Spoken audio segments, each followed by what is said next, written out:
attend the monthly meeting of Business and Culture to be held in the Council Chamber, Derry Road, Strabane at 4 p.m. on the 18th of July. If I take the roll call, so Councillor Hart. Here. Councillor McGowan. Councillor McHugh. Councillor O'Neillis. Shaw. Councillor O'Farrell. Councillor Hutton. And Shaw. Councillor Fleming. And Shaw.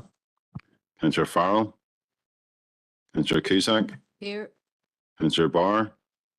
Here. Alderman Cook. Here. Alderman Middleton. Here. Alderman McCready. Here, online. And Councillor Gallagher. Thank you, members.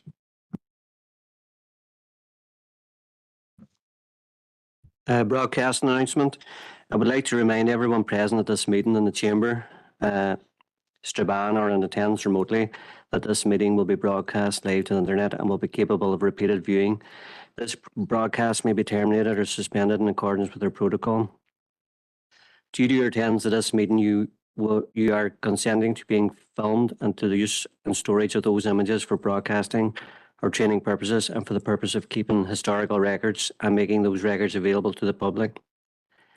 Members and approved speakers are reminded to only have their mics and cameras on while speaking at the meeting and to use the chat facility to highlight a request to speak. A copy of the Council privacy notice may be found on the Council website. Item 4, declarations of members' interest.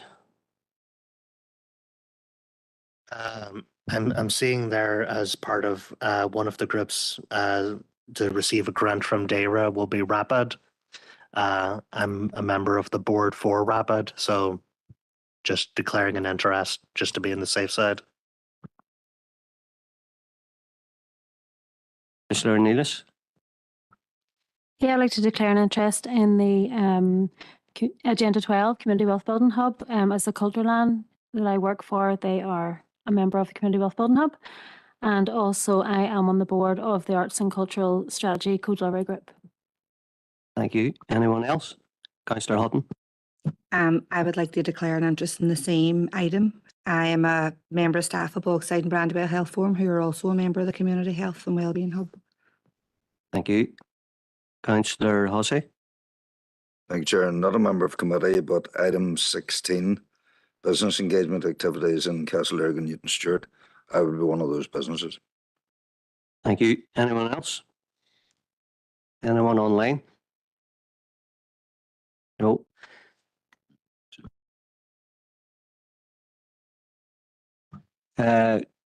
Alderman Middleton, go ahead. Thank you, Chair. I just want to let you know that I'm on the board of Rapid also. Thank you. Thank you. I'll move on now to Chairperson's business. I have 3 items. The first is in relation to 2 sporting events that are taking place this week and next, the Foyle Cup and the GA World Games. I'd just like to acknowledge that both events are bringing in thousands of participants and tourists to the Northwest. So not only are they significant in the sporting arena, but also showcase the Northwest and the city of Derry. So I'd like to congratulate all those involved in organising the events and to the players, coaches and officials participating. Councillor Cusack.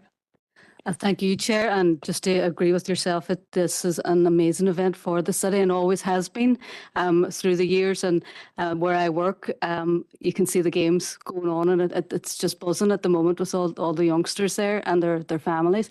Also want to pay tribute to Michael Hutton, who has been, the leader in all of this throughout the decades. And just want to pay tribute to him and continue to thank him for the amazing event that it is. And he should be, thanked by everybody and appreciated for what he has done, as well as all the other people involved in the events, and especially the people and their families who come from far and wide to be here in our city. Thank you.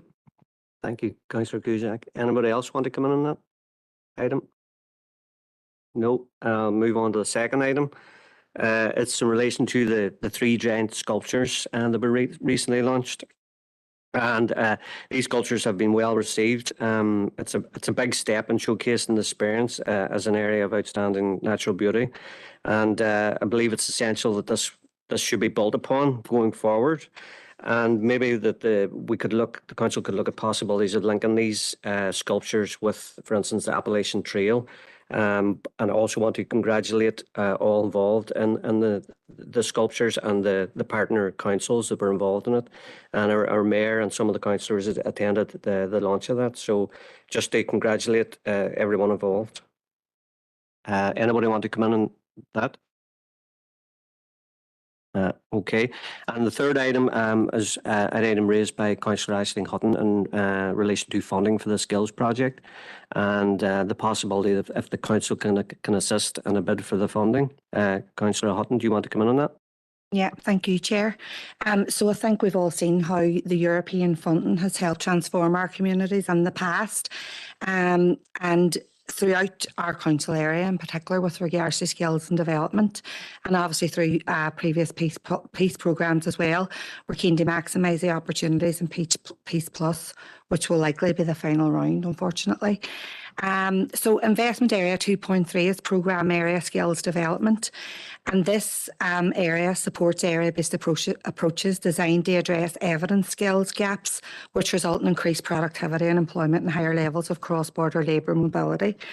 It's increasing skill sets within our community across the lifespan, making people more skilled up for organisations to employ, more skilled up to make them more employable in different areas of work, if they wanted to change their career paths. So I think the 2.3 programme will also enable cross-community and cross-border collaboration between education and training-based collaborations that reduces duplication and maximises the capacity of the programme area to address existing and emerging skills gaps and opportunities for reskilling. It will also encompass the opportunity for areas overseas, training and job placement opportunities. So with the loss of the European funding to many local projects, it's probably more important than ever that we sort of secure this funding and ensure that skills development is kept going within our local communities and the employability programmes as well. So we believe that an application to Peace Plus 2.3 would be the strongest if it was led by council. So we would be making the following proposal: that this council coordinates a bid to Peace Plus measure 2.3 for our city and district and submit a concept note of our proposal prior to the deadline of the 3rd of August. Thank you, Councillor Hutton. Anybody want to second that, or before, does anybody want to come in? Gavin, do you want to come in there? Yeah. So through the Education Skills Delivery Partnership, the Labour Market Partnership and the Cross-Border Smart Industry Board, this theme 2.3 is being discussed at length with the various stakeholders. Officers from the skills team attended the pre-application workshop that was held, must have been held about a month ago now, I would say, just to try to understand what it was the SEUPB were looking for within that measure. So there's obviously 50 million euros available, and I think that what their idea is that maybe you would try to get 5 large bids. Obviously, it's more manageable from their perspective. So what we have done, have taken the opportunity to do as a team, is to make sure that all of the groups that were involved in skills development through ESF funded projects, the wider sort of education and skills stakeholders are aware of the funding opportunity. We've held a couple of meetings with sort of interested parties, people who have approached us in relation to the theme itself, and we're more than happy to try to build a consensus for a concept note at this stage. We obviously understand it's just concept notes, so that's perfectly fine, and we'll try to see what we can get in for the 3rd of August, which is as reflective as possible of what we know is out there. What would be great is that we get groups that are willing to collaborate. It's my belief, it's the team's belief, that the strongest bids will be collaborative, and those are the ones that will get over the line, and it'll ensure that the 10 million is secured for the wider northwest sort of region. So as a team, we've been working on it, and we can certainly continue to do that and explore how we get that concept note done. And if it's felt that the council leads beyond the concept note, then there'll be a development phase to work all that out at that point. So just for information, just thought I would bring it in. That's Thanks. great, Thanks for that, Kevin. Alderman McCready wants to come in there. Thanks, Chair. I've got no problem in supporting this in principle. And now the explanation just given by the officer was really helpful. And I suppose my question is, the timeline's exceptionally tight. Is that achievable? And secondly, if the council's been the lead applicant on this, who's got the final say on how that money is distributed within those groups? Or I want to understand the equality aspect because of the nature of it. So, but I don't think that's going to be able to be brought up or be answered at any point prior to the next meeting. So I'm happy to go ahead with this, but just understand my queries as we go through the concept notes. I want to understand the implications on the equality impact assessment and everything else therein, which is standard practice, but no problem at all. So thanks for bringing this forward. Thanks, Chair. Thanks, Alderman McCready. Kevin, do you want to come in there? So it is a concept note, so it's very much conceptual, and all I think that we can do at this stage is try to understand what ideas are out there, what projects are out there, how do those projects potentially interrelate, and are there synergies to be gained from a collaborative bid across a number of projects. It's very, very early days, and I think that all we are doing at this stage is coordinating those so that you're trying to minimise duplication, really, and make sure that we put our best foot forward as a region going on at this stage. What will happen after the concept note goes in, the SUPB will appoint an advisor who will meet with each of the people who have put those notes in, tell them where you're going right, tell them where you're possibly going wrong, what your strengths are, what your weaknesses are, give you some advice and say, look, or maybe say, have you thought about collaborating with Project X who you haven't spoken to yet? In advance of any actual application process opening. The application process, as far as I know, hasn't opened, or it hasn't opened. The date hasn't been announced yet, so this is very much just trying to garner ideas.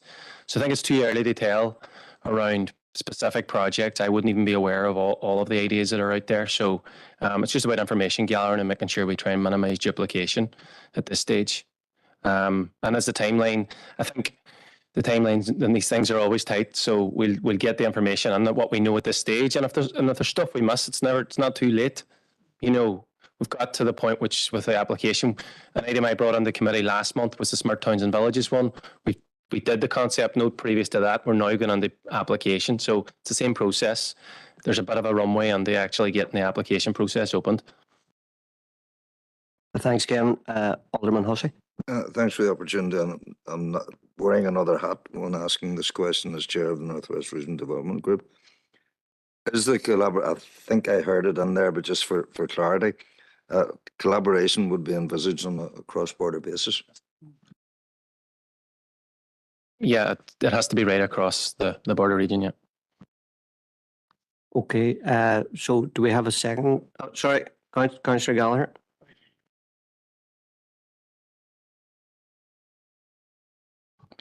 Thank you, Chair. No, I haven't seen sight of this. This is the first we've seen it, and I don't have any big issue with it. It's just probably more the process. That what are we actually saying? Are we asking council to be the lead partner in this? And you know, is there any other interested parties out there that's also looking to coordinate a bid? And I'm conscious of the fact we haven't said this, so I'm not aware of this. And more, are we possibly just making a decision that could possibly step on other people's toes who may be looking for a bid? And what are we agreeing when I hear Kevin saying we're going to do this and we're going to, as a decision already made, that the council's going to coordinate a bid? So I'm not sure. I'm not sure what the proposer is asking. No, that's coming here. We'll go back to Councillor Hutton first, then I'll come back to you, Councillor Farron. So, no, the sort of skills and development programs that are running currently across the neighbourhood renewal areas feel that a bid from council would be far stronger than coming from them individually. So that is where it has come from. Council might have better resources to apply. It's a large amount of money, but the collaboration with those organisations and the community will be really important, Kevin, as you said, just sort of gathering their outcomes and outcome-based accountability that they've gathered over probably the last 5 years that they've been rolling out these training and development programmes. So I think it's more that it would be a stronger application from council and there would be better opportunity for us to be successful. Thanks, Councillor. Does that clarify things for you, Councillor Gallagher, or? From the proposal point of view, I don't know what's other and the wider environment. Councillor Farrell? Thanks, Chair. And like Councillor Gallagher, I wouldn't be across the detail of this. And now that we see it in black and white, I've got a better understanding. So thank you. In terms of the proposal, is this something the Council's currently working on?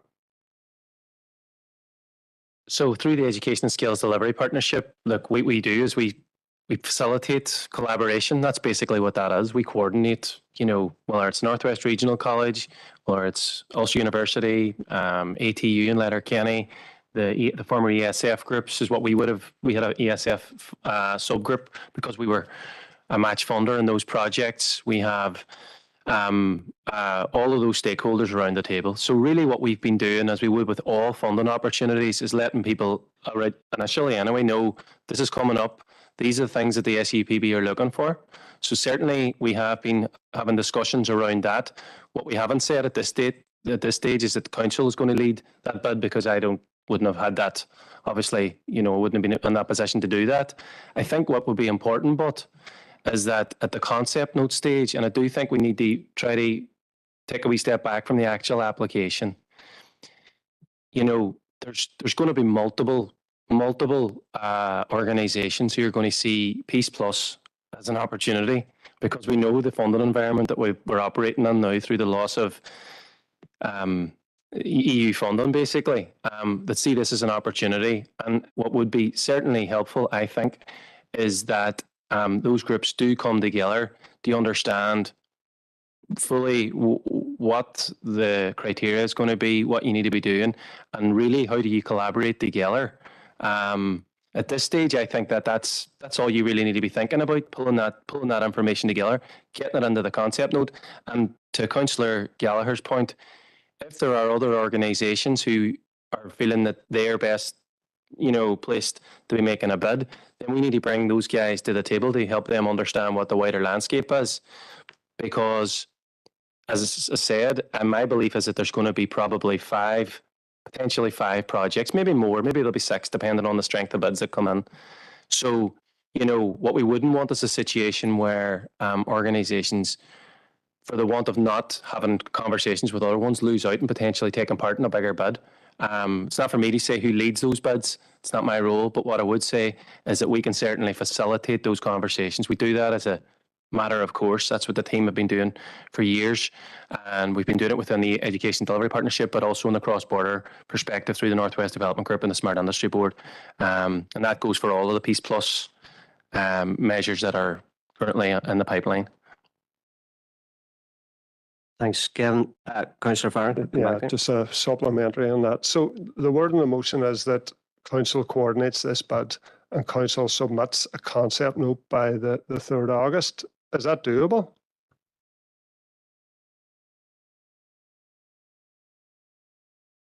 Full Council is what, 26th, 27th ratification? Well, it's a concept note. It's not.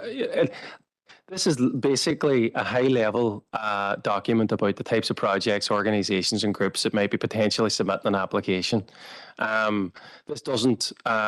This wouldn't, mean that that's your application and you have to stick to that. It could. This is to give the SUPB an idea of what's out there, so they can prepare and then they can advise then about are there any bids that aren't necessarily within the criteria and how can they help them to get within the criteria. So Whatever information we can gather, we'll gather and we'll get it submitted. Put it like that. That's really, it's not the end product. I think if that's the best way to describe it. Thanks, Kevin. Is everybody happy enough? Ashley? Just on that note about the concept note, it sounds as if it's sort of just a note, but it's not. There is a piece of work and there is support from SEUP as well. If you are submitting a concept note, you will be assigned somebody that can give you assistance with it. And it is only a concept note at the minute. And what you are asking and saying, I completely understand, but that stuff then that you're going to be looking at putting under the application. But the concept note at the minute is to sort of build towards that and receive the support then that you can get to sort of shape the application that it is more favourable for everyone involved, not just council. Thanks, Councillor Hutton. Is everybody okay with that now? So you're proposing it. Do we have a seconder? Councillor Ioannides. Thank you. So item 6, matters arising from the open minutes of the Business and Culture Committee held on Monday the 12th of June 2023, pages 3 to 12. Does anybody want to come in any of those matters arising? And Alderman Hussey. Thanks for the opportunity, Chair. I'm sure Stephen's expecting this anyway on page 5, BC 82 bar 23. Reference car parks. I know there was a glitch in the start of that project. I think we were told at the time 5 to 6 weeks. How close are we to commencement of that project? I also understand that the project was held up by issues at one car park. Would it not have been possible to have started the work on the others where there weren't issues? Thank you, Chair. Take the last one first. No, because it was one tender for 4 car parks for the works. So we had to tender all 4 at once. So we need to know the full schedule of works for the 4 car parks. The tenders closed today. They will be assessed on Friday, and a contractor will be appointed on Monday. So from Monday, I'll know what the schedule is because the part of the tender will obviously be each contractor will say when they're going to start, what car parks are going to do, etc. So I will have the information you require by Monday. Appreciate it, Chair. Thank you. Anybody else want to come in? Councillor Farrell? BC 81, where we had the long discussion about Invest NI. An output of that discussion was that we were all sent correspondence from Mike Brennan, the Permanent Secretary of the Department for the Economy, where he had spoken about the economy, the Department for Economy's current call for evidence for the 10X strategy, which is looking at regional balance, etc., etc. In the letter, he said there would be engagement with council, but I do note that there's currently a consultation document on that strategy itself, and we've been banging on about regional balance for quite some time. So have we submitted a response to that? Have we had any conversations with the department on that? Because this is important. This is a massive, massive, massive opportunity for the city and district, for the Northwest in general, and we don't want to miss the boat on this. So has there been any communication or has a formal consultation response been formulated or signed off? Because I don't remember it coming to any committee. Come on that. So the deadlines, the original deadline for that was the 9th of July. So the deadlines fell out within which we could submit. Now we've spoken informally to DFE, and they're going to allow us to submit our response in relation to 10X. Now what I would say is that we also wanted to speak with other stakeholders, including the Chamber of Commerce, in relation to this. Now I have a draft version of that sitting on my desk. We need to review that draft, make sure, try to get it in. We're aware that they will accept it within a period of time, and we just need to find a good window to get it into get it into the committee, basically, or council. But as you can imagine, it's an extensive enough response, and the draft is 80% there. It's just not 100% there because we have a couple of stakeholders that are outstanding that we wanted to speak to, but we'll circulate it to members even of this committee, even at, like what we did with the Invest NA review response, if you remember, and allow you to feedback and comment on that. And even if we can get it in, pending then going into a further, maybe the September meeting or something like that, that's the plan. Thanks, Kevin. You happy enough for that, Farron? Councillor Farron. Alderman McCready. Thanks, Chair. Just correct me if I'm wrong, but we haven't submitted that in accordance with the timeline from the department. Considering how much of a priority that the former member has mentioned, how did we miss that? And why are we lagging behind on it? Like, I understand the mitigating circumstances that's been outlaid, but we quickly kind of glossed over that we didn't submit in accordance with what the timeline was. And I really want to understand, well, why is something which is a priority to us as councillors slipping through the in tray or left on the desk? Thanks, Chair. Thanks, Alderman McCready. Kevin. So it's not that we must, that we were well aware of the timeline when it was released, and what we did was we engaged informally with DFE to ensure that to signal the intent that we were going to be submitting a response, but also to ensure that when we do send that response in, that it wouldn't fit within the 9th of July timeline. As you can understand, some of these consultation time windows are quite challenging, given some of the other emerging priorities within which we're dealing. We do have a draft response ready. What we want to make sure is whatever we do put in is the best and the right response, and we wanted to be able to give ourselves as much time as not just as officers, but our wider stakeholders and indeed the wider elected members then to get sight of that for when we do get it in. So just to be clear on this, we will be able to get the response in, and it will be accepted by DFE within the timeline that I've outlined now. It just was too challenging at that point in time to rush a response in such an integral piece of work. Thanks, Kevin. Alderman McCready, you happy enough for that? Thank you. Anyone else? Okay.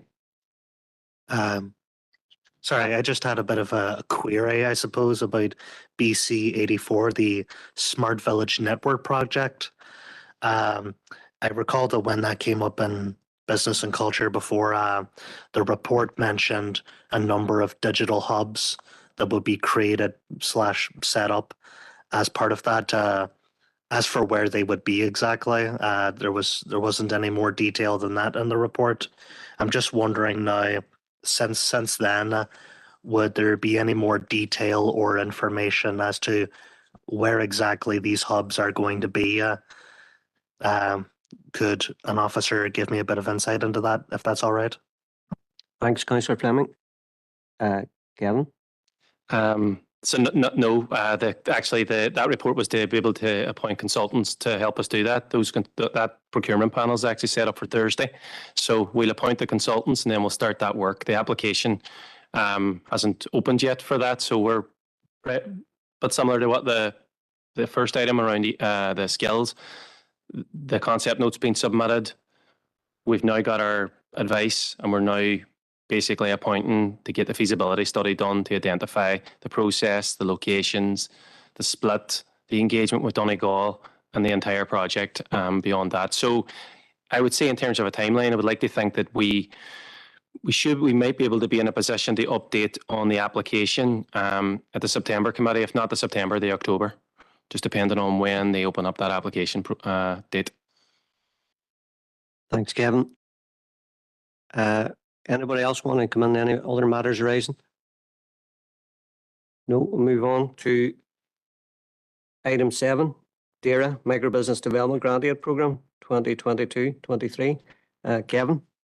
Thanks, Chair. Members, the purpose of this report is to update you on the progress and delivery of the Rural Business Development Grant Scheme funded by DAERA under the TRIPSI programme, and also the report includes a number of recommendations on the future of the scheme and seeks your approval to accept a letter of offer should it arrive in the absence of an August committee meeting. So members in this committee will be well aware of the TRIPSY program that has operated since 2018. And within the body of the report, you will see the various grants that were available over those years. Basically, the scheme offers funding of up to 50% of capital item costs with a maximum grant limit of up to £4,999. Over the period of time, there's been a total value of funding available of just over £390,000 itself. Over those 4 financial years, and that supported 124 rural businesses across the district itself. From 2020, the programme's funding needs surpassed Council's actual initial grant allocation, i.e. there was more demand than there was funding available at that point. In 21, DAERA introduced a rule excluding businesses that had received funding in the previous financial year from applying in the current year. So that sort of kind of streamline some of the businesses that we're going to be applying itself. The table contained in 2.9 sort of compares the profile of businesses that were successful in being awarded the grant in the council area against the profile of rural micro businesses in Northern Ireland itself. And you can see those figures within that table itself. A comparison between the profile of businesses awarded in the council area and the profile of micro businesses in NI indicates that 4.59% of rural businesses within the council area received funding compared to 3.8 average for rural micro businesses across NI, which is good. Not often we're saying that we exceed these statistics themselves, so that's a positive in relation to that scheme. So it just shows you that there is demand coming from this council area. Sometimes you hear a narrative that the businesses don't apply for various things or get various support, but I think when you see that there's local delivery for these schemes, quite often the demand is identified actually and exists itself. Given that, Council is currently preparing a business case to extend the scheme for an additional 2 years until March 25. The case will be submitted to the Permanent Secretary in July 23 for consideration. If approved, the new programme will be launched, hopefully. Obviously, these timelines can sometimes flex in September 23. And in the event of approval, the Council anticipates receiving a letter of offer in the month of August itself. There's no financial imperative. This is from a council perspective. Council actually receives an administration fee. Our business team itself, they administer the grants. They go out and engage with the businesses, and DAERA pays the money, so it's a direct payment, and we receive a 10% fee for doing so. So it's actually an income to council for the work that the team deliver. The recommendation itself is that members give approval to officers to accept that letter of offer for the DAERA Micro Business Grant Development Grant Aid Programme for 23-24. Thanks for that update, Kevin. Councillor McHugh. Thank you, Chair, and thanks to Kevin as well for the report. Content and happy to propose that we accept the letter of offer. I've personal experience of a couple of businesses that have benefited from this scheme in the past in terms of buying machinery, and it's helped grow their business. So it's good to see this been rolled out again for another year. I've just a couple of queries. Refresh my memory. What constitutes a micro business? Is it solely based on the number of employees, or is financial turnover a factor in it? And so it's always disappointing to see businesses pulling out of, a scheme. And I know there's some reasons listed there that are beyond the remit or the control of the council. But is there any measures that we could maybe put in there or help mitigate some of the reasons why business find themselves not being able to sustain the pace in terms of their application? Thank you, Chair. Thanks, Councillor McHugh. You want to come on that, Kevin? I was trying to Google what constitutes a micro business just as you were chatting there, so I'll welcome back to you in a minute. I can't Google listen to the question and respond all at the same time. But what I would say around the mitigations, the team really try their best, and I genuinely mean this. They really handhold the businesses. They're micro. Obviously means that they're very, very, very small. Like I don't know if it's up to 1 to 5 or whatever employee base or whatever, but and then quite often in that basis, lots of these businesses haven't got the experience of jumping through these hoops. So we really do try our best. I know of personal experience where businesses were sitting on the margins and we put in extra resources to make sure that when we received the initial application, that just didn't. You could see the project, you could see that, look, this really qualifies, but they haven't articulated it that well. So the resources that we put in within the business team, so you've got that rural business officer and then and the wider basically entrepreneurship team, they'll go out, visit the business, try to make sure that that we've done everything we can to make sure that they can qualify. And if they don't qualify, what we do is we refer them then to the wider, startup support program, the mentoring programs, speak to Invest NI, speak to any of those types of agencies itself. I genuinely believe that we can't change the rules of the scheme, but what we can do is make sure that the businesses write a really strong application.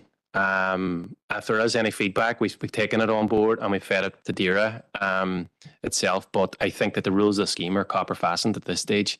It's sort of, it's one of their most successful programs, hence the reason why they keep extending it. So I don't know if anybody in the meantime has got the answer to that micro business question.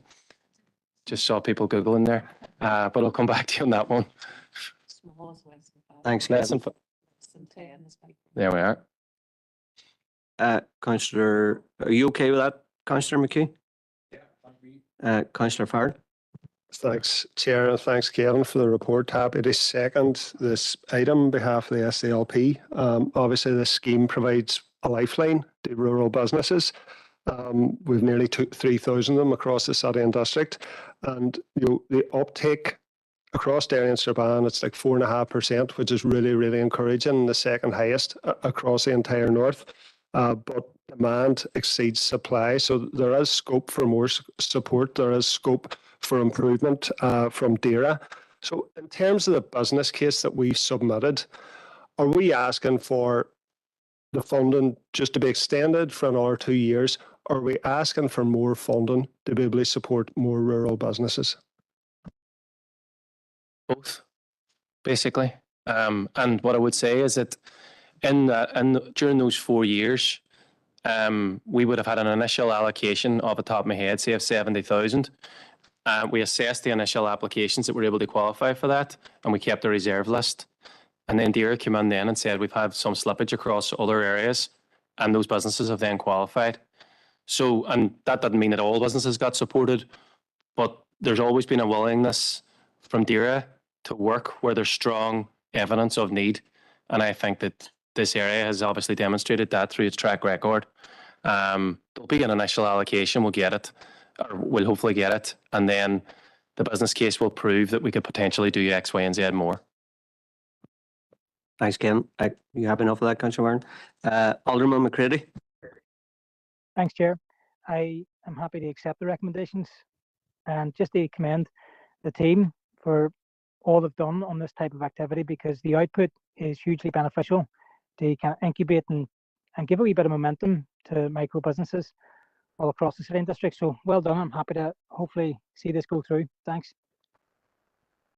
Thanks, Alderman McCready. Anybody else want to come in? Are you happy enough to proceed? Okay, item 8, implementation of stall hire policy and terms and conditions. Gavin? Thanks, Chair.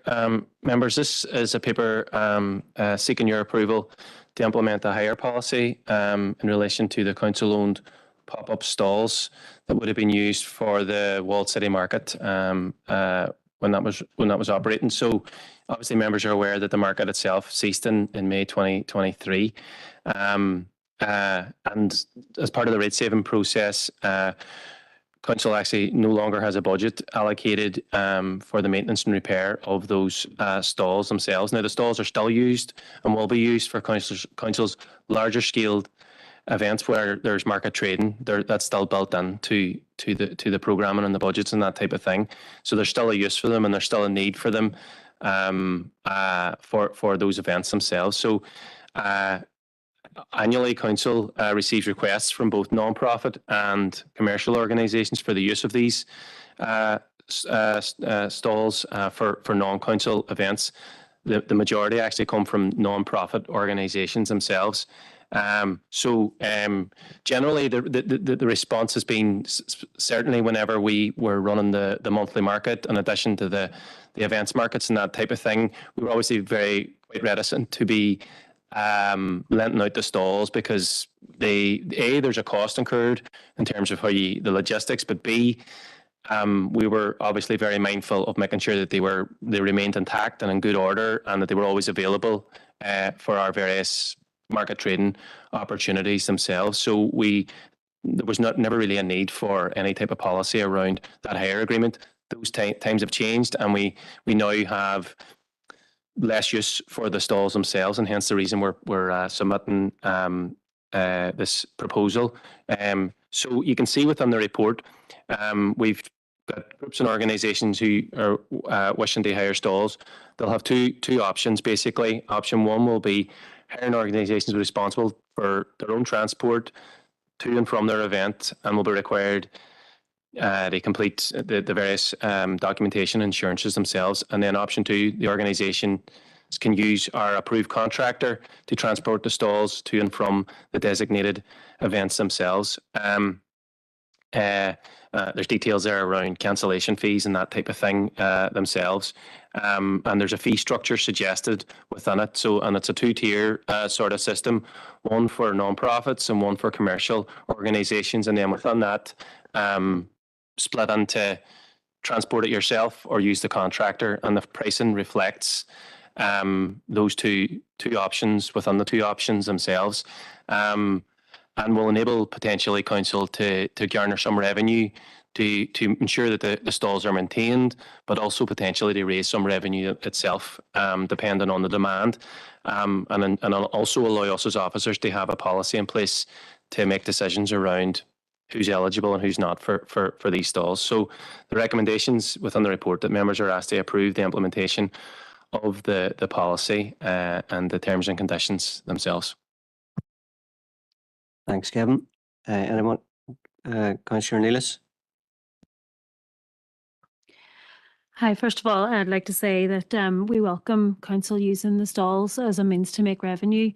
Can we just suggest that this is reviewed again in 6 months to see how the prices match up?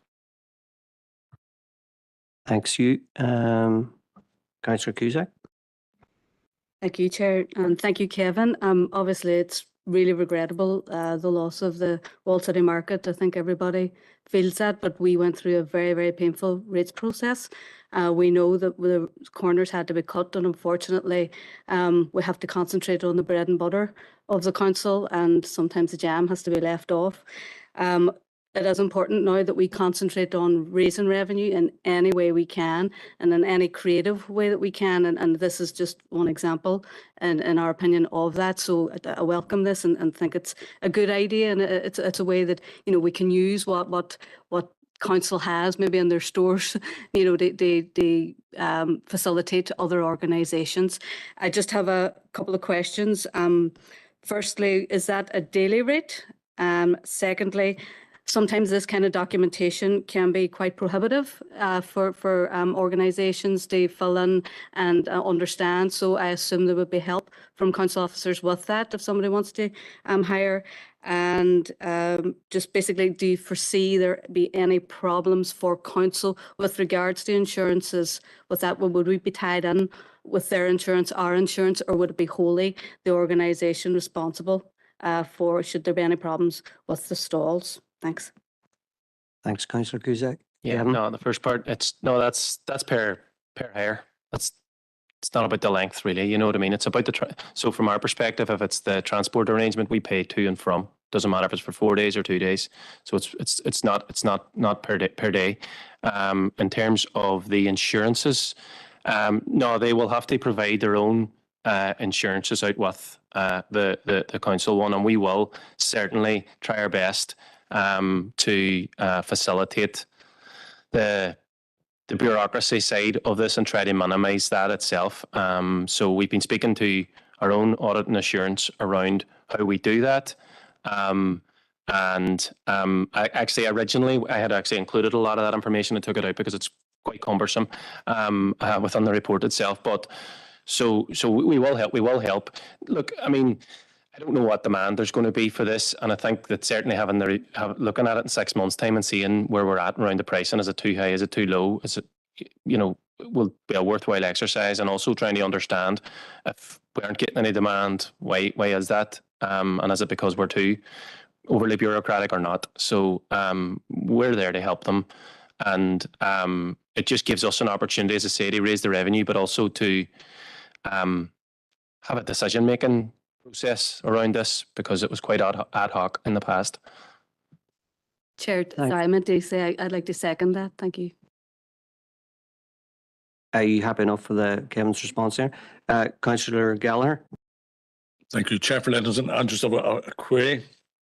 And my query is, do you know when we see the cost for transport, and it roughly works out at £75 per stall, and I'm thinking to myself, and I've actually availed of the use of council stalls for events in the town in Strabane, and I'm saying to myself, if I go one stall, I can get it delivered for 75. If I'm needing 10 stalls, that's going to cost me £750 to get it transported. Is there not? Should there not be like a built-in transport cost, regardless of how many? I'm just thinking, if you're running a community event and you wanted 10 stalls, surely you could get it delivered for less than 750 quid. You know, that's my query. Thank you. So if you go with the council appointed contractor, the answer is that's the price. That's the procured price, £75 per stall. But if you could transport it yourself, you don't have that cost at all. You're just paying for the hire. Do you know what I mean? But that is the price. That's the procured price. It's an existing contractor. It brings one from there to Strabane, not one. It's going to charge you £75, but it's coming on a truck that can carry 10. It's going to be 10 times the price. It sounds about for an airtime, but for a charitable organisation, you know, they could normally do that. So it's that's a legacy procurement on the basis that was council, if you know what I mean. That's the cost that the contractor charges. So the contract will expire, I'm sure, in whatever period of time, and then there's always opportunities to look after that. But that is the contracted price. Thanks, Kevin. You have enough, Councillor Gallagher? No. Well, that's what I'm saying is, I think it's very excessive. Yeah, I think it's very excessive that if a charity organisation was running, and I do know, like, there's been, and I'm speaking from experience in Strabane, there's been a number of Christmas events, 10, 15 stalls that run by charities that cost us. Well, thank you. Alderman McCready. And then. Sure. Thank you, Chair. Thanks for the report. I've got no problem supporting this. I think principally now we need to generate revenue, a sustainable one at that. And to actually formalise this is a step in the right direction in terms of governance and assurance. I'm not going to get into the weeds in terms of the operational stuff, price and all that. I don't want to micromanage officers there, but in terms of the limitation of liability is a key concern of mine. Where does that liability end whenever it becomes on the insurance, as per the previous question? That's key in terms of my query, but everything else, should be normal business. And I do agree with the point, see that when that contract expires, we need to analyse that, because I wouldn't have signed off on that. Thanks, Chair. Thanks, Alderman McCready. Alderman Hussey. Thank you, Chair. I'm following on from Councillor Gallagher. and it's the whole issue of equity. Where first question is, where are the stalls stored?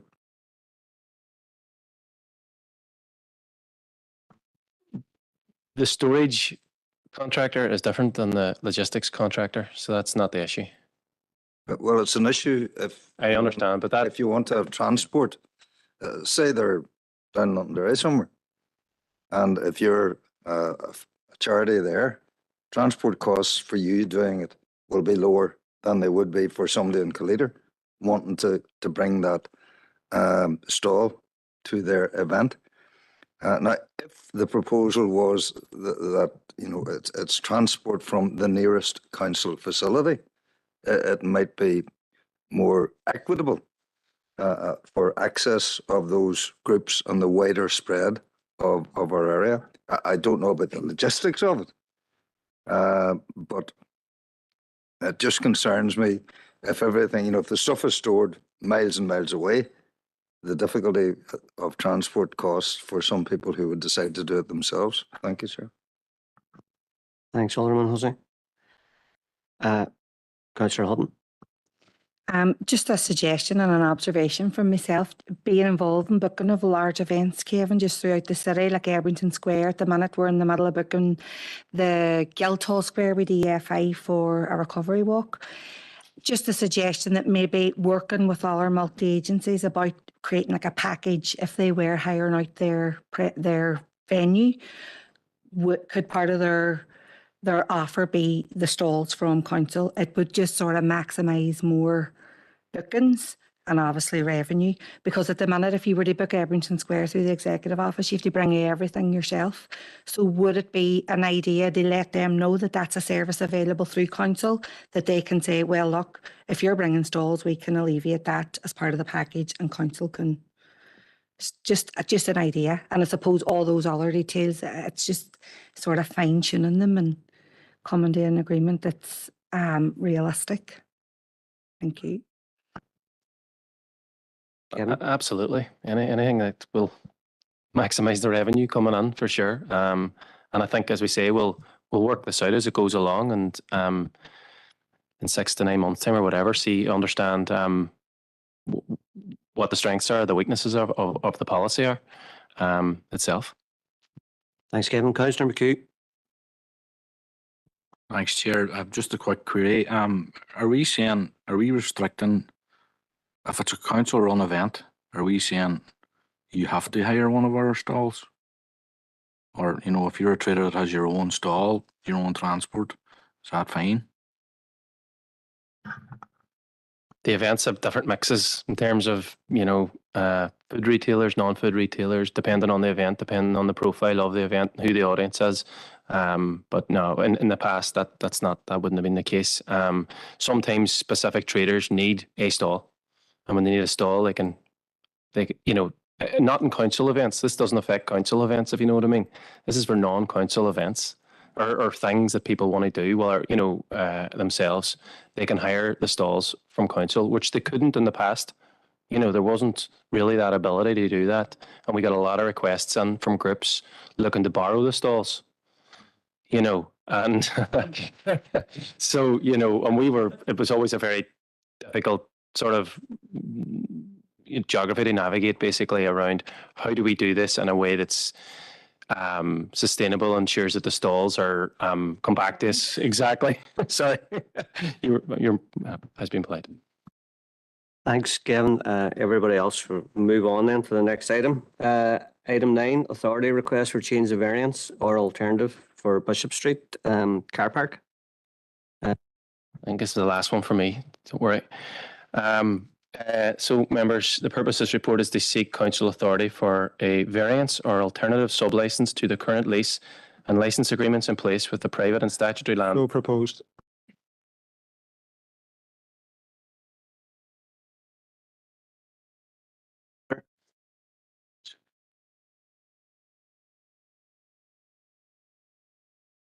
So is that it? That you have the hook now, Kevin? All right.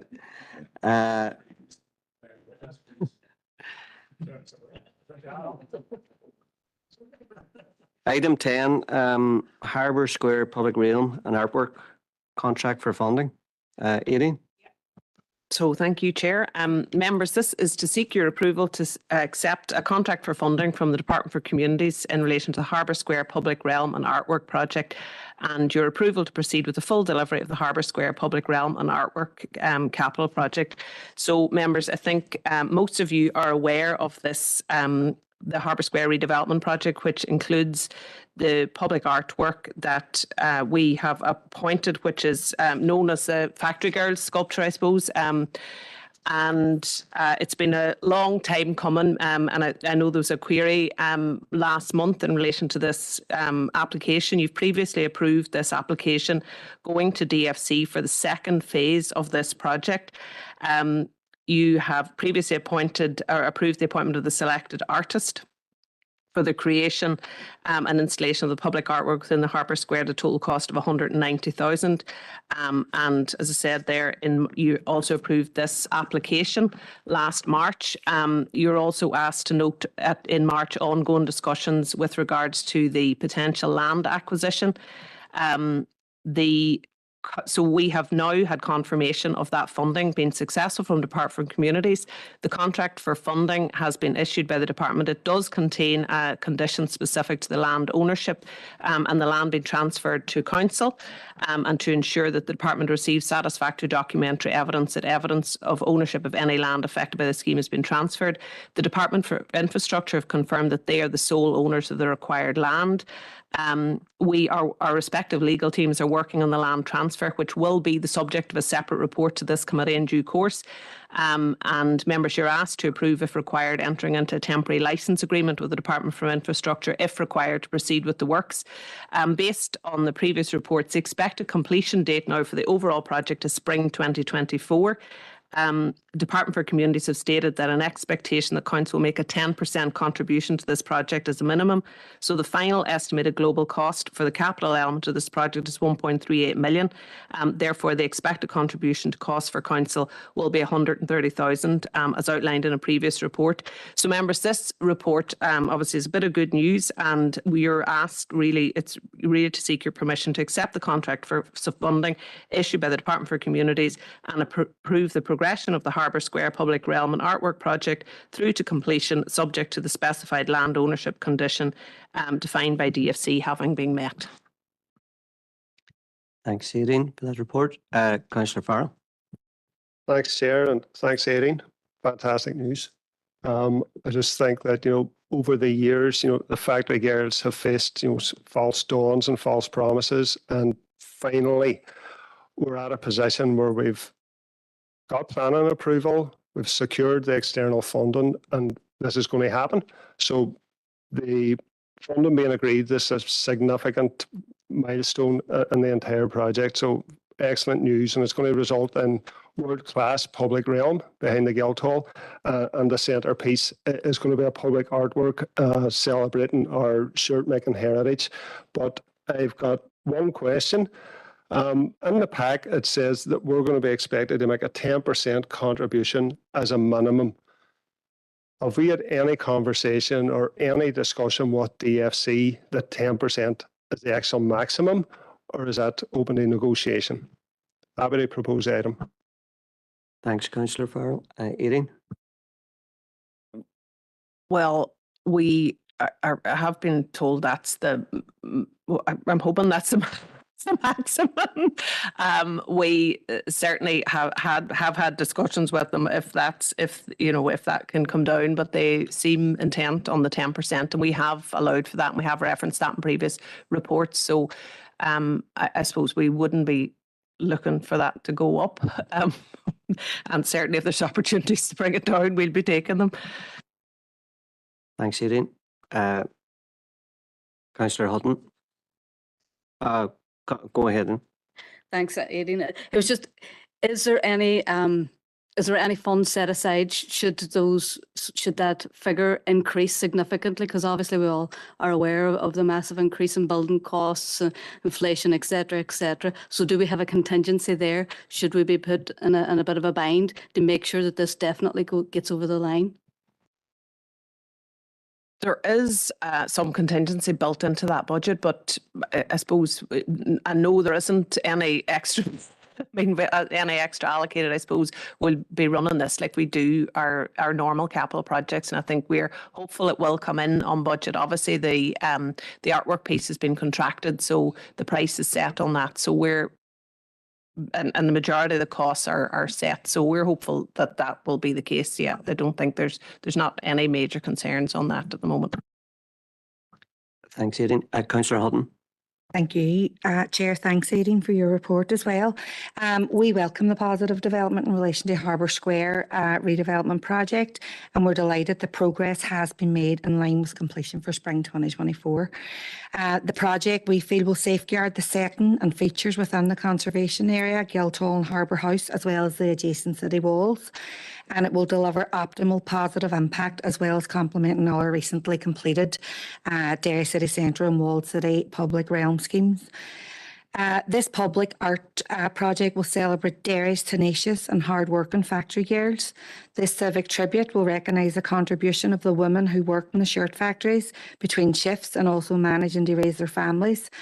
Derry is a city whose character has been formed in the back of the textile and clothing industry, and although it no longer plays a dominant role, its impact on the social, economic and cultural environment of the city has been enormous and resonates strongly through to these present times. So I'm happy to second the proposal. Thank you, Councillor Hutton. Alderman Middleton. Thank you, Chair. Just with respect, could I ask that you continue to check the chat box? I wanted to speak 2 items ago. I placed a comment in twice, but I just got ignored or disregarded. But in regards to this item, I do have reservations around what the maximum contribution could be. But in terms of the actual project, we're very excited to see this come into fruition. Thank you. Thank you, and apologise. I did see your comment, but other people in the chamber had wanted to speak first. Do you want to come in? Did you want to speak in the previous item? Yes, I wanted to speak on the stalls. I put in 2 times, but you said everyone was happy to move on. And then I put in again, Chair, but you must have been checking the chat box. So I mean that respectfully, but if you could check so that I don't get missed out, that would be great. Thank you. Do you want to come in the stalls? Can you come in the stalls? Do you want? Oh, we propose in second. Well, apologise for that, Alderman Middleton. No, well, that's a shame, but hopefully it doesn't happen again. Thank you. That's my knuckles wrapped. If I was you, I'd Keep an eye on the chat box. Does anybody else want to come in the Alderman McCready? Thanks, Chair. No problem with everything that's been mentioned, but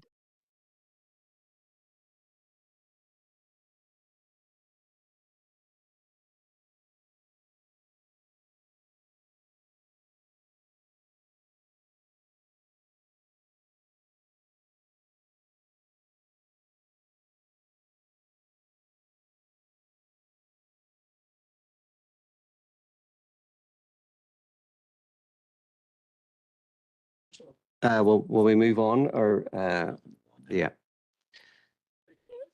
Item 11, Arts and Culture Update Report. Aidan. So thank you, Chair. So members, the purpose of this report is an arts and culture report, update report on a couple of things.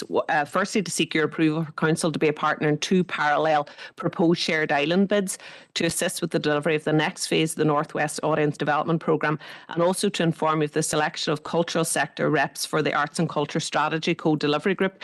And members, if you're happy, I'm going to just deal with the arts and culture sector reps first and then talk to you about the shared island applications, just because that is probably fairly brief. You will be aware that the selection process for the co-delivery group for the arts and culture sector, the selection process for culture sector reps for that group takes place every 2 years, and that the process for the next 2 years was completed by council officers recently, with 18 applications meeting the required threshold. These individuals represent cultural and statutory organisations as well as individual artists, and they're detailed below. The first meeting of the new group took place on the 29th of June 2023, and members will be aware that through the appointment to external bodies that a number of you were also appointed to that group as well. So we're just asked in the process of this, in the body of this report, to note the selection of those reps from the cultural sector onto the Arts and Culture Strategy co-delivery group. And again, there are further updates on that group that appear will come to this committee, and indeed the group itself will make a presentation to this committee later in the year. So, and if you're happy, I'll go into the detail now of the shared island bids. So, members, yeah. It's just clarification. Would Aidan be content that they list, there's no doubt in the abilities and qualities of each of those, but would it be representative, or is the entire council district, you know, do you feel that there's a proper representation, a balanced representation within that body? Well, I suppose that we put the applications out and invite the sector to respond. We don't select on, you know, the majority of applications of those groups that applied were eligible and were appointed to the group. So I suppose we haven't set a criteria there that there should be representatives from geographically across the council area. It is something I'm sure the group could consider, but we haven't. So the reality of it is that the majority of groups that applied were appointed and sit on the group. And I think if there are groups that feel, or if there are individuals that feel maybe they missed the process or they missed out, I mean, that anyone who attends those groups knows you know, while there are groups, while the individuals are particularly appointed to it, if particular groups want to attend at this stage with a view to applying next time around, would be open to that. But it's difficult for us to select based on geographic. You know, we tend to base it on who applies, and we did, you know, make every effort to promote the application process and that among the sector. I suppose they are particularly reps from cultural organisations and the arts and culture sector, as opposed to individuals, if you like. Although there is representatives of individual artists there. Fully appreciate that, Chair. Understand the dilemma. If you don't apply, you're not going to be judged or assessed, perhaps a better word. But when we talk about audience development, I think there has to be an element there where we are developing the audience throughout the district area. I know that facility-wise there can be difficulties, but there is still art and culture existent in the rest of our area. So perhaps for the next round in 2 years' time or whatever, that could be taken on board. Thank you, Chair. Irene, are you finished there? Nowhere near finished. But I won't be too long. So the other main part of this report is to seek your approval for Council to be a partner in 2 parallel proposed shared island bids to assist with the delivery of the next phase of the North West Audience Development Programme. And many of you will be aware that audience development was identified as a key outcome in Council's community planning consultation, and one of the key actions that was carried through to the Council's Arts and Culture Strategy, or the Council Area's Arts and Culture Strategy. The research during the strategy process highlighted the lack of data across the sector, and that data deficit was also found in the Donegal County Council area. Therefore, the arts and culture venues across the Northwest were engaged in a baseline survey which provided an opportunity for councils to agree and establish with the sector a consistent method of audience data capture, storage, analysis and utilisation. Audience development is about putting the citizen at the heart of what we do, and it has 2 key stages: to understand who our current and potential audiences are, and this knowledge is essential to put audience first when it comes to programming, customer experience and communication.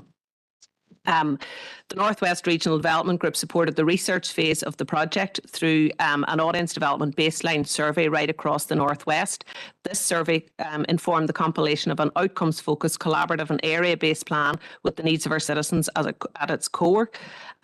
For this research and development phase, both councils, by competitive tender, appointed Thrive, a specialist audience development organisation, and they completed just under 2,500 surveys across the Northwest. And using the results of this survey, 30 Northwest-based cultural organisations were engaged in the design and compilation of the 4-year audience development plan. The plan focused on 2 key target audiences, which were older people and families. And the Northwest Regional Development Group also supported the first phase delivery of the plan with a series of interventions that are set out in the report around the older people's programme and the families programme. Alongside the data collection, the methodology adopted by the cultural organisations was brought in from April 22. This element of the plan means that across Derry City and Strabane District Council and Donegal County Council, we're the first area in the island of Ireland to roll out a consistent and reliable data framework evidencing the impact of cultural engagement. There's a lack of consistent and comprehensive information available on cultural engagement across Ireland. Organisations and artists are asked to report on the many different variables to many different funders and stakeholders, but there's no single place this information is pulled together for analysis and review.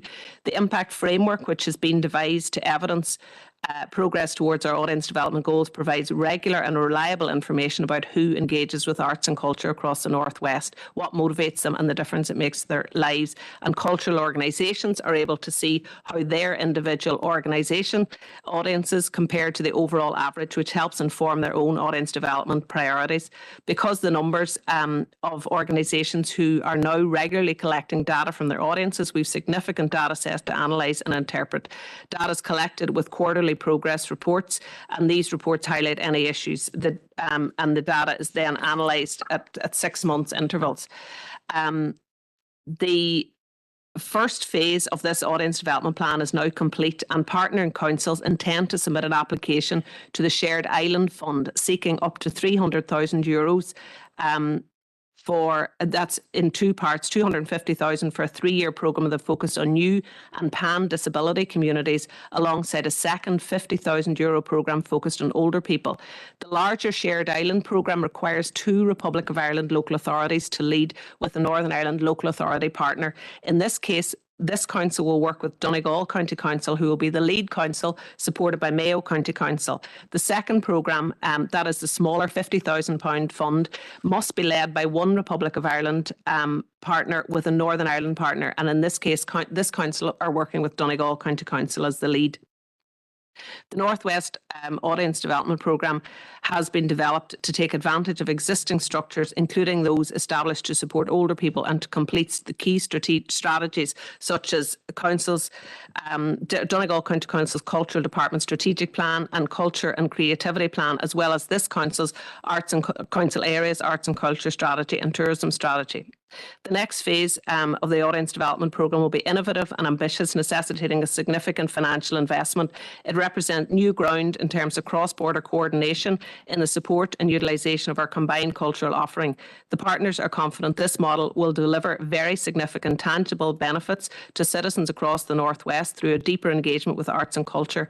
The Shared Island Fund does not require partnership funding and will meet 100% of the project cost should the applications be successful. Donegal County Council will lead on both programmes. Members, you're asked to approve Council's partnership in the Shared Island bid for the next phase of the Northwest Audience Development Programme. And also, members, as we noted, to approve the selection of the 18 reps from the cultural sector onto the Arts and Culture Strategy Co-Delivery Group. Thanks, Aileen, for that comprehensive report. I'm just checking the chat box here because I don't want to make any further mistakes or anything. Yeah, so the chat box is all clear, so I'm moving on to the chamber here. So, Councillor Farrell. Thanks, Chair, and thanks, Aileen, for the report. Obviously, the SDLP support this. We support, the bid to the Shared Island unit for audience development here in the Northwest. and I hope that bid is successful. The Shared Island unit has been kind to us of late. £40 million for a new building at McGee that's hopefully going to accelerate student growth at our university. In terms of the Arts and Culture Co-Delivery Group, yeah, we support that as well. I'm a member, so I'll declare an interest. But I think that's a really, really useful example of collaboration between councillors, council officers, and people at the coalface and the arts and culture sector. So it is useful.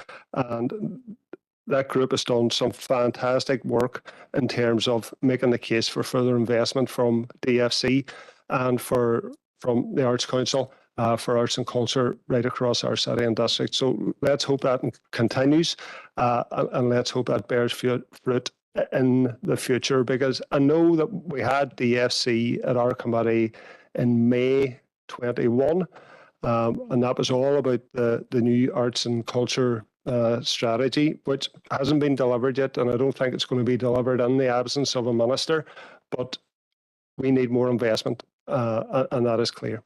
But happy to propose the item. Thanks, Councillor Farrell. Anybody else want to? Councillor Neelis?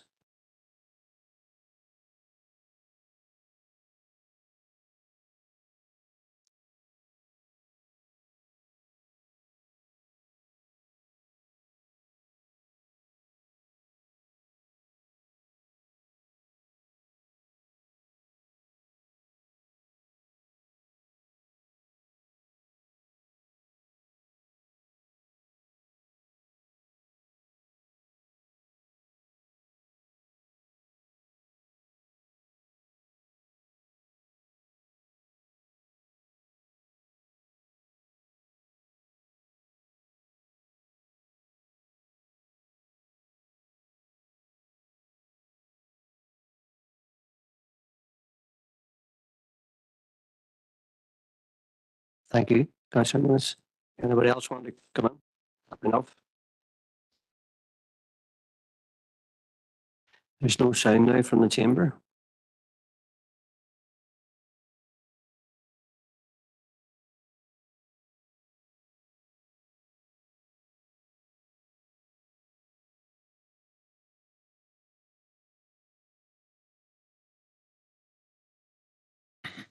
It's back on. Keith, sorry.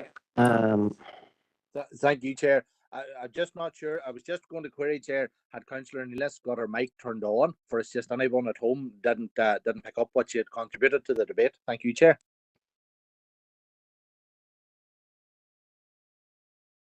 Thank you. And Alderman Cook, you're happy enough? You can hear okay now? So we're happy enough to move on?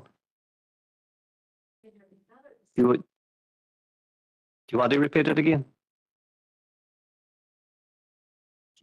No, I think we can move on. We've got a proposer and seconder. So we'll move on to item 12, Community Wealth Building Hub. Thank you, Chair. And members, the purpose of this report is to seek your approval for a council representative to sit on a steering group, which has been established by Development Trust NI. It involves relevant stakeholders to consider a community wealth building scheme. In addition, the proposed community wealth building hub will prepare a business case for submission to the EFC, ultimately for funding and to fund their action plan. Members will be very aware of what community wealth building is, and there have been various motions over the years in terms of social value, looking at our procurement, looking at all the aspects of council and how we can better support local businesses, local community organisations and local groups. So this group now seeks to pull a lot of that together, pull a lot of the local groups together who either have funding, have property, have various interests in how we develop the region, and have previously had a verbal just before recess where I asked members for approval to attend the first meeting, but since then it's obviously developed, and now it's becoming a lot more formal. So there's a pilot scheme at the minute which has established 2 pilots between Larne and Derry. The DT and I are facilitating those hubs and developing the action plan and the business case. There's a draft terms of reference and a draft action plan which have appended to the report in Appendix 1 and 2. Current membership, I've outlined some of the groups that are there, and I'm sure there's others, and it's not a closed membership either. It's something that's actually very, very inclusive, and we want to get representative right across the council area. And as I say, the group had requested that a council sit and are a member of the group signing up to the terms of reference and signing up to the action plan ultimately. At this stage, I have passed it to our legal representative. I have no real concerns as far as I'm concerned for council, but I just wanted to run it past our legal reps just to make sure there's nothing there that we're signing up to. But it's very much a draft, a work in progress, and a consultative document that we work on together. So the recommendations, members, are that we continue, or officers, myself specifically, continue to attend the monthly meetings, contribute to the action plan. I bring forward regular papers to members regarding the progress and how the actions are progressing, and we also consider the signing of the MOU to formalise our involvement with the group. So happy to take any questions. Anybody want to come in on that? Councillor News.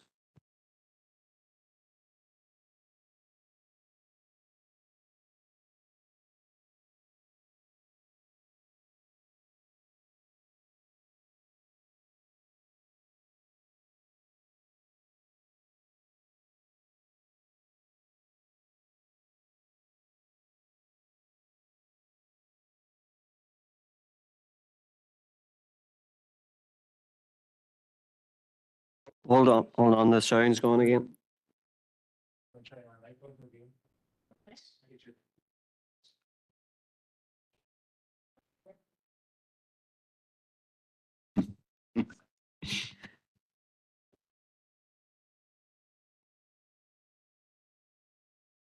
Go ahead.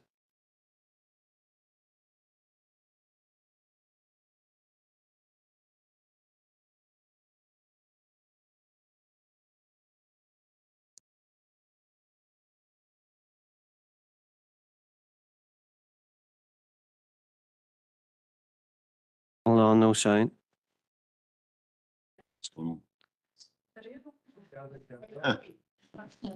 Take two.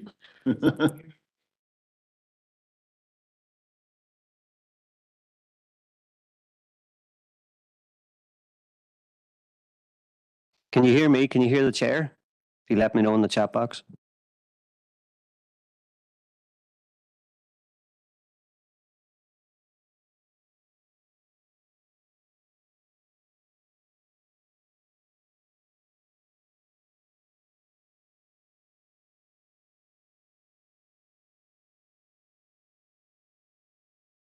Can you do a test first just to see if they can hear?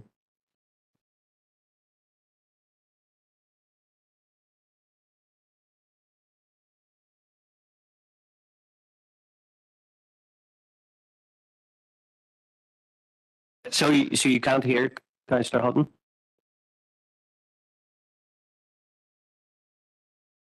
Yes. Well, will we do a test around the floor, just Councillor Hussey? Did you hear Councillor Hussey?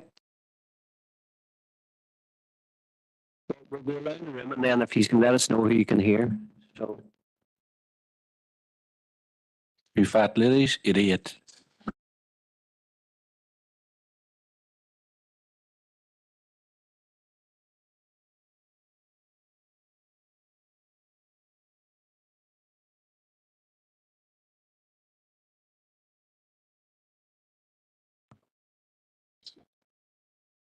That seems to be working.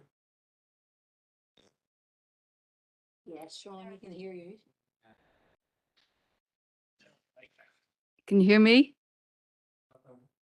Hello, hello. Unfortunate. And my good self.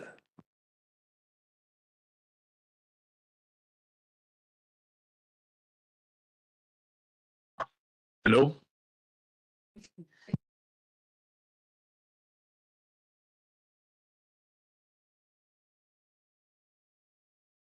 So it seems to be just those three in the middle. Do you want to move over, Sid? Just give us a minute there. We're going to move seats here.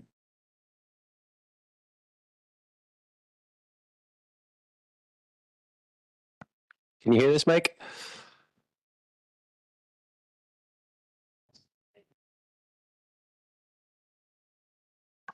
That one okay?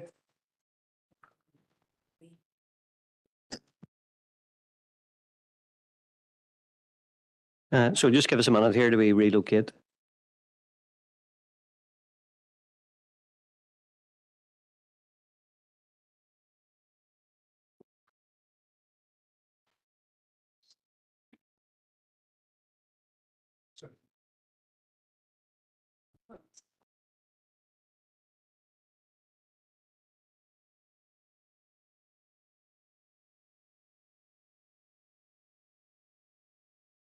That same dairy one's coming up causing havoc in Strabane again. Aye.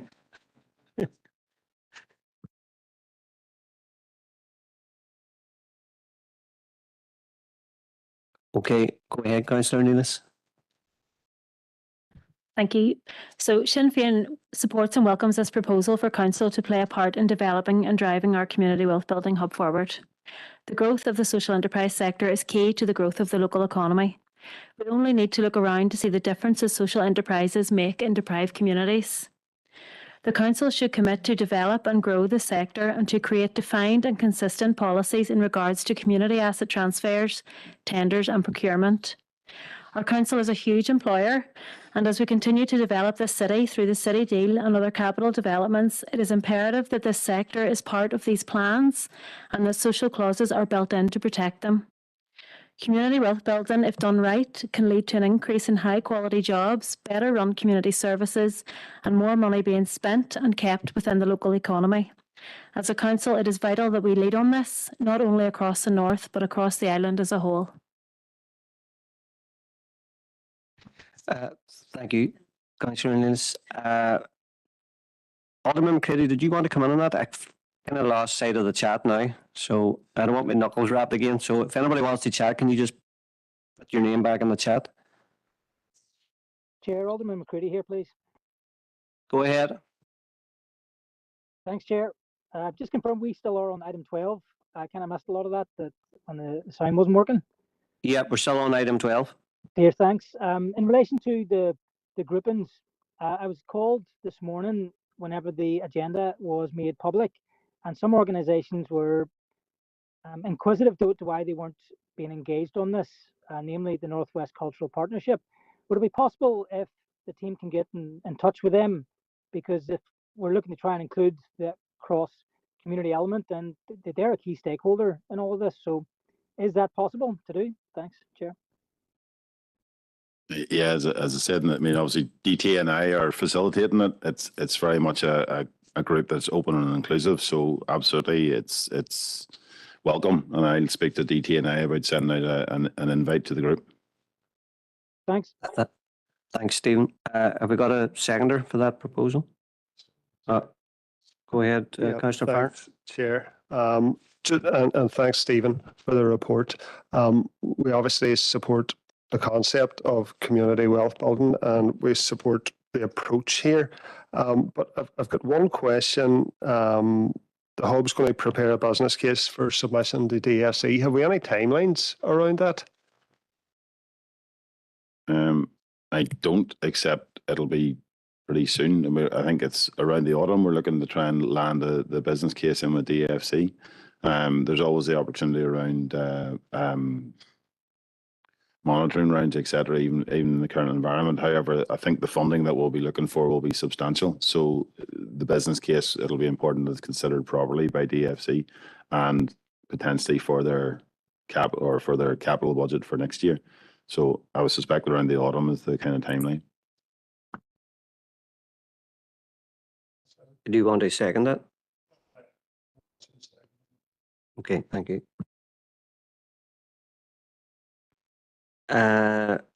Open for information now, items 13, 14, 15, 16. I'll just go through them. And if anybody wants to come in, item 13, Peace Plus update and co-design local action plan, pages 73 to 76. Anybody want to come in? Item 15. if nobody else is going to say anything. I'll just go through them, sure. Item 14, anyone? No. Item 15, go ahead, Councillor Farr. Okay. Well, I just think it's good news that the funding that we discussed at length last month, and we were all jumping up and down saying how much of a disgrace it was that, you know, the money that had already been earmarked and committed for the labour market partnership, and the whole aim of that is to improve employability across Derry and Strabane. It was stopped and now it's been reinstated. So I just want to put on record that that is welcome news. That money needs to go to organisations across this city and district. That money needs to be invested in skills programmes across this city and district. So it's good that that's been reinstated. Thank you. Thanks, Councillor Farr. Item 16, update on business engagement activities in the towns of Castlereagh and Newton Stewart. I have Councillor Devine wants to come in here. So go ahead, Councillor Devine. Thanks very much, Chair, for letting me come in. I'm not a member of committee, so thanks for that. I just want to welcome the engagement between the business team and the businesses in Castlereagh and Newton Stewart. I think it's an important first step to highlight the pressing issues that are faced by rural businesses in this difficult economic climate. I think any guidance that the Council can provide and linking businesses into business support initiatives to mentoring and funding opportunities is extremely useful and very welcome by everyone. Having met a number of traders in Newton Stewart recently, they're very concerned about the long-term economic viability of their businesses in the town centre. I think one of the most significant issues of concern for them at the minute is the underinvestment in the infrastructure in their town. Poor car parking facilities, inadequate pedestrian access, lack of signage, and all of these things are contributing to a poor visitor experience in town and contributing to a lack of footfall for the businesses there. There is huge tourist potential in Newton Stewart because of its designation as a conservation area, and that's not been exploited at the minute.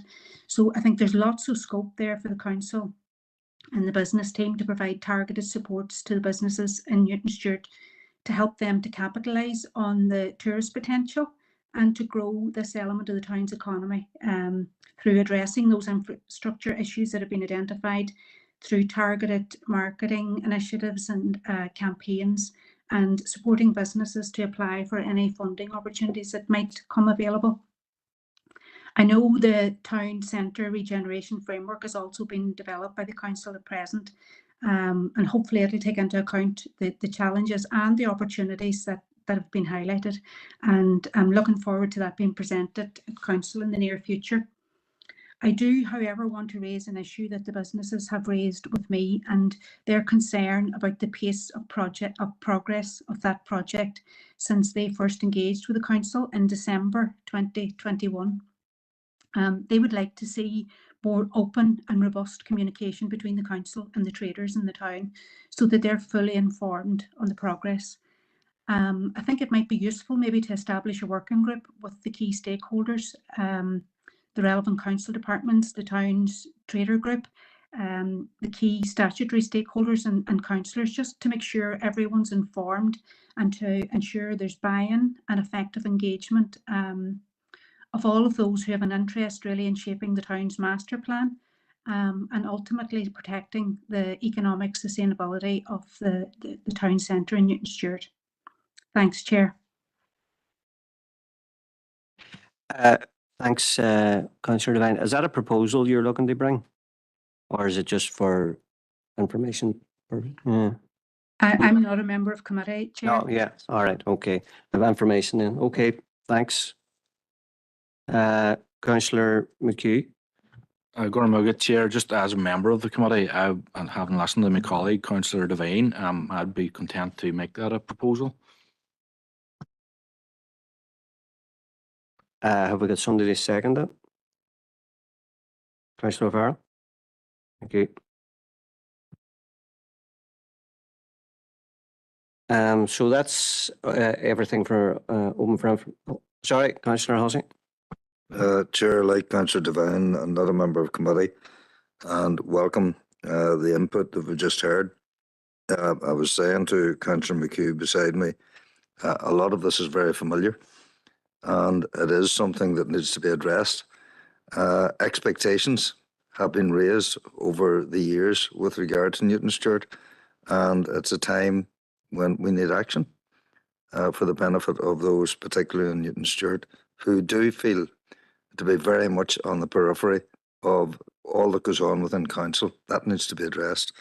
And I accept that officers are attempting to engage and progress that.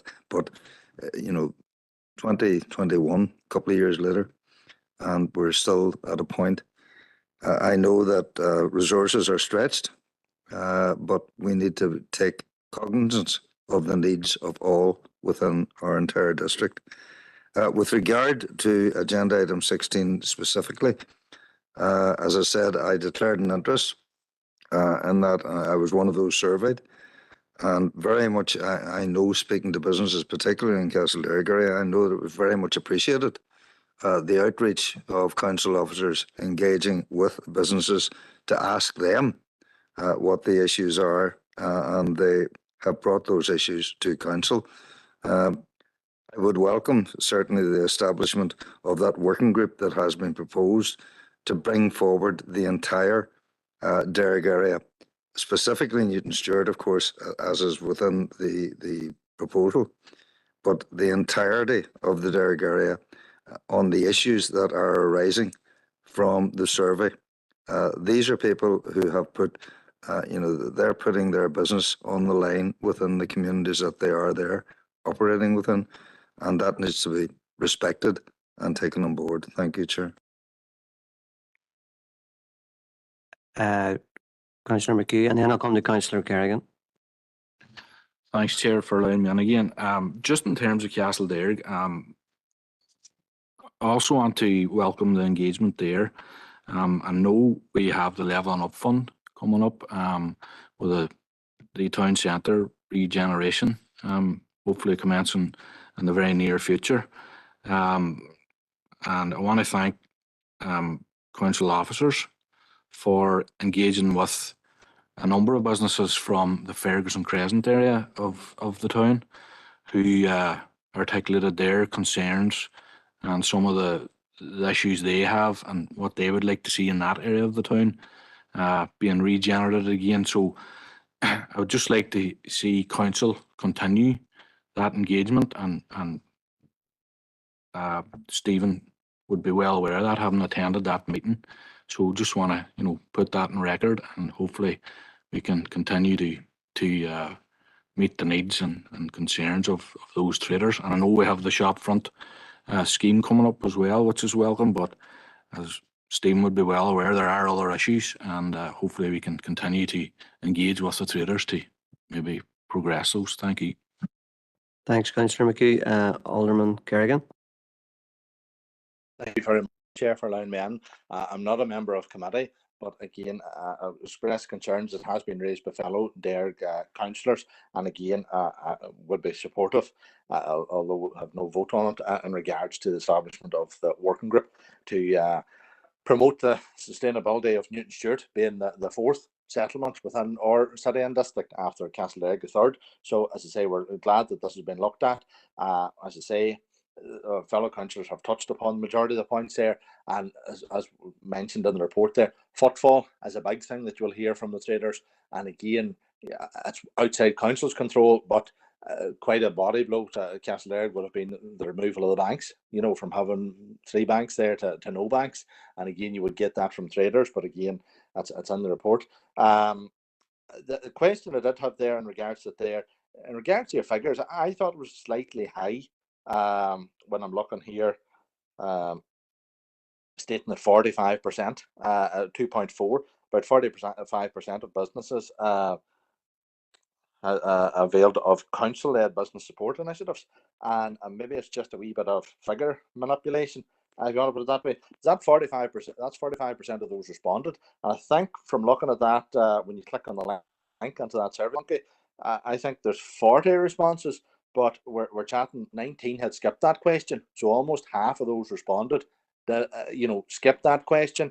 And are we talking about then maybe 10 out of the potential 40 have maybe not even that, maybe 9 out of the 40 businesses that have responded to this survey out of the 83 that we went to have actually stated that they have dealt with something in the council-led survey, because it does seem to be a thing that they don't see. I know, and I do welcome that council officers went out and attempted and tried and were out 2 days in Castleberg there in Newton, but it's just a case of there isn't that wee bit of engagement with it, and hopefully they will be able to put a face to a name and be able to work with council a wee bit more.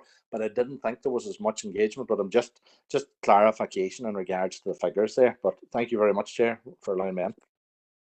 Thanks, Alderman Kerrigan. Kevin, do you want to come on that?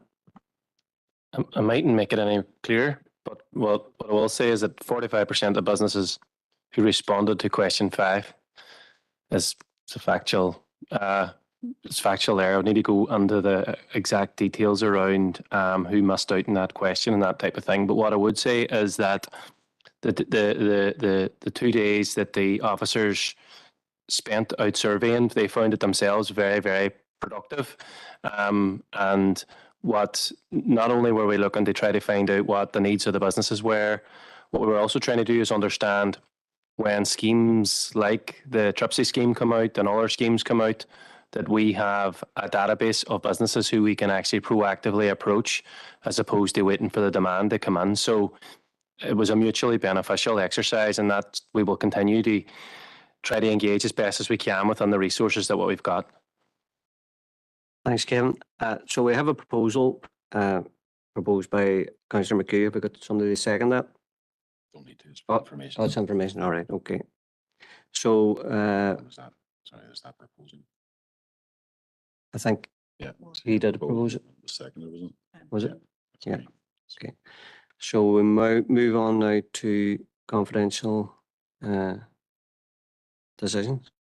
It's just Matters arising from the confidential minutes of the Business and Culture Committee. Propose we go on to confidential. Seconded.